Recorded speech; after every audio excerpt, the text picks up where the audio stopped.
माँ तुम ऐसी होती हो। दिल को छू लेने वाली कहानी। विमल बहुत परेशान था। उसे समझ में नहीं आ रहा था कि वो इस परिस्थिति से कैसे निपटे। वो अपनी माँ को बहुत चाहता था, किंतु उसकी पत्नी और बच्चे उसकी माँ से बहुत दूर भागते थे, क्योंकि उसकी माँ की एक आँख नहीं थी, साथ ही उसकी कमर भी 90 अंश पर झुकी थी।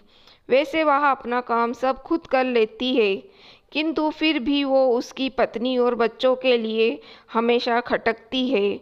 दादी आप ऊपर के कमरे में जाओ, मेरे दोस्त आ रहे हैं। विमल के बड़े बेटे अखिल ने बड़े बेरुखी से कहा। पर बेटा मैं तो यहाँ बहुत दूर बैठी हूँ। विमल की माँ ने बहुत प्यार से कहा। नहीं, आप उनके सामने मत रहो, वो मुझे चिढ़ाते हैं। अखिल ने जोर से डांटते हुए कहा। क्या हुआ अखिल, क्यों चिल्ला रहे हो? विमल ने पत्नी कामिनी ने किचन से ही आवाज़ लगाई। देखो ना माँ, ये दादी यहीं ड्राइंग रूम में बैठी हैं और मेरे दोस्त आ रहे हैं। अखिल ने शिकायत भरे लहजे में कहा। माँ जी आप ऊपर चली जाओ, क्यों हम लोगों को लजवाती हो? कामिनी ने बेटे का पक्ष लेते हुए कहा। बेचारी सरस्वती चुपचाप उठकर जीने के सहारे ऊपर जाने लगी। कमर झुकी होने के कारण उन्हें ऊपर चढ़ने में बहुत परेशानी हो रही थी, किंतु वो पूरी ताकत से ऊपर के एक अकेले कोने वाले कमरे में जाकर बैठ गईं। विमल बाजू के कमरे से सब सुन रहा था। उसे कष्ट हो रहा था कि उसकी माँ को अपमानित होना पड़ रहा है, किंतु वो असहाय था। अगर वो कुछ कहता है तो पत्नी और बच्चे उसका विरोध करने लगते हैं। दूसरे उनके तर्क भी सही लगते हैं। चूँकि वो एक प्रशासनिक अधिकारी था, उसका सामाजिक स्तर बहुत ऊंचा था। उसकी ससुराल में भी एक उच्च घराने में थी, अतः वह चुपचाप इस तरह हर दिन अपनी माँ को अपमानित होते देखता रहता था। रात को विमल की पत्नी ने कहा, देखो जी, अब कुछ करो। कल कलेक्टर साहब की पत्नी आई थी। माँ जी अपनी देसी धुनधारा में उनसे मिली। मुझे बहुत शर्म आ रही थी बताते हुए कि ये मेरी सास है। मैंने कह दिया कि दूर की रिश्तेदार है, इलाज कराने आई है। विमल को रोना आ गया, किंतु फिर भी वह चुप रहा। उसे समझ में नहीं आ रहा था कि वो क्या करे। अपने बेटे की मन स्थिति को सरस्वती अच्छी तरह से जानती थी और बेटे को कोई कष्ट न हो, इसलिए वो हर बात को चुपचाप सह लेती थी। विमल बहुत उदास रहने लगा। एक तरफ परिवार और सामाजिक स्तर पर जीने की प्रतिबद्धता थी और दूसरी ओर माँ। आखिर माँ से अपने बेटे की यह हालत देखी नहीं गई। एक दिन उसने अपने बेटे से कहा, विमल बहुत दिन हो गए हैं, मैं अपने गांव जाना चाहती हूँ, मुझे वहाँ पहुँचा दो। मेरा यहाँ मन नहीं लग रहा है। किंतु माँ, वहाँ तो कोई नहीं है, तुम्हारी देखभाल कौन करेगा? विमल ने आश्चर्य से पूछा। अरे गांव वाले तो हैं, और वो तुम्हारे मामा जी तो उसी गांव में रहते हैं, और फिर हम सारी व्यवस्था कर आएंगे ना। कामनी को तो जैसे मन की मुराद मिल गई हो। हाँ बेटा, बहू सही कह रही है, सरस्वती ने लंबी सांस लेते हुए कहा। विमल जानता था कि गांव में माँ की देखभाल करने वाला कोई नहीं है, लेकिन अपनी पत्नी की जिद के कारण वह अपनी माँ को गांव छोड़ने पर विवश हो गया। माँ को गांव छोड़कर आते वक्त उसे रोना आ रहा था, तब बेबसी पर गुस्सा भी आ रहा था, किंतु परिवार, पत्नी और समाज ने उसके इन मनोभाव को दबा दिया और वो सुकून सा महसूस करने लगा। कुछ दिनों के बाद उसके चाचा, जो अमेरिका में रहते थे, आने वाले थे। जब विमल बहुत छोटा था, उसके पिता जीवित थे, तब वो भारत आए थे और उसके बाद वो अब भारत आने वाले थे। पूरा परिवार और आस पड़ोस बहुत उत्साहित था। अमेरिका से विमल के डॉक्टर चाचा आ रहे थे। डॉक्टर रमेश ने जैसे ही घर में कदम रखा, सबने मिलकर बहुत उत्साह से उनका स्वागत किया।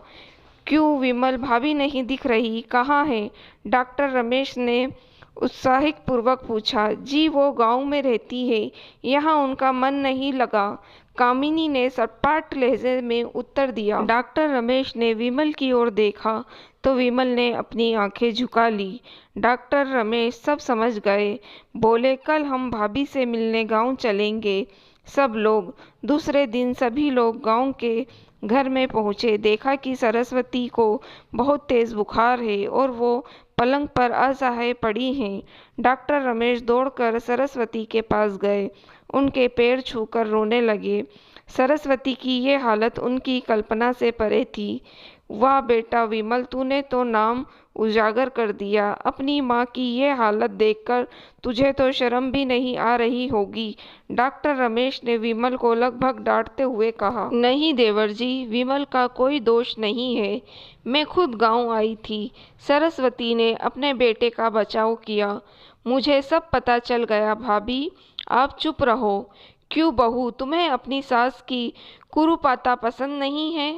समाज में तुम्हें नीचे देखना पड़ता है ना? डॉक्टर रमेश ने कामिनी की ओर व्यंग से देखा।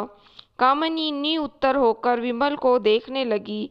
आज तुम जिस सामाजिक स्तर पर हो वो इन्हीं के संघर्ष की देन है। और बेटा विमल, तुम्हें शायद मालूम न हो कि बचपन में जब तुम 1 साल के थे तब छत से नीचे गिरने के कारण तुम्हारी एक आंख फूट गई थी और तुम्हारी रीढ़ की हड्डी में भी समस्या थी। तब तुम्हारी इस कुरूप माँ ने अपनी एक आंख और अपना बोन मेरे तुम्हें देकर इतना सुंदर स्वरूप दिया था। कामिनी बेटा, इतने सालों तक संघर्ष करने के बेटे को प्रशासनिक अधिकारी बनाने वाली इस संघर्षशील औरत की तुम लोगों ने यह दशा कर दी। तुम्हें ईश्वर कभी माफ नहीं करेगा। डॉक्टर रमेश की आंखों से आंसू जलधारा बह रही थी। अब भाभी, आप मेरे साथ अमेरिका जाएंगी, यहाँ इन स्वार्थी लोगों के बीच नहीं रहेंगी। डॉक्टर रमेश ने सरस्वती से कहा। विमल को तो काटो तो खून नहीं था। डॉक्टर रमेश जो उसके चाचा थे, उन्होंने जो राज बताया उसके बाद तो विमल को यही लग रहा था कि उससे ज़्यादा पापी इंसान इस दुनिया में कोई और नहीं है। वह दौड़ता गया और माँ सरस्वती के कदमों से लिपट गया। माँ, मेरा अपराध अक्षम्य है। मैं जानबूझकर चुप्पी साधे रहा, आपका अपमान करवाता रहा। आप सिर्फ आप ही उस घर में मेरे साथ रहेंगी और कोई नहीं। विमल ने अन्य दृष्टि से अपने पत्नी और बच्चों को देखा। कामिनी को भी बहुत पश्चाताप हो रहा था, किंतु उसकी हिम्मत नहीं हो रही थी कि वो सरस्वती से आंख मिलाए। सरस्वती ने कामिनी की मन स्थिति को समझकर उसको पुचकारते हुए अपने पास बुलाया और विमल को डांटते हुए कहा, खबरदार, जो मेरी बहू को मुझसे अलग करने की कोशिश की तो तुझे ही घर से बाहर निकाल दूंगी। कामिनी और बच्चों ने सरस्वती के पैर पड़ते हुए अपने व्यवहार पर माफ़ी मांगी और माँ के हृदय ने सबको माफ़ कर दिया। दोस्तों, अगर आपको मेरी कहानी पसंद आई हो तो आप मेरी वीडियो को लाइक और मेरे चैनल को सब्सक्राइब ज़रूर कीजिएगा।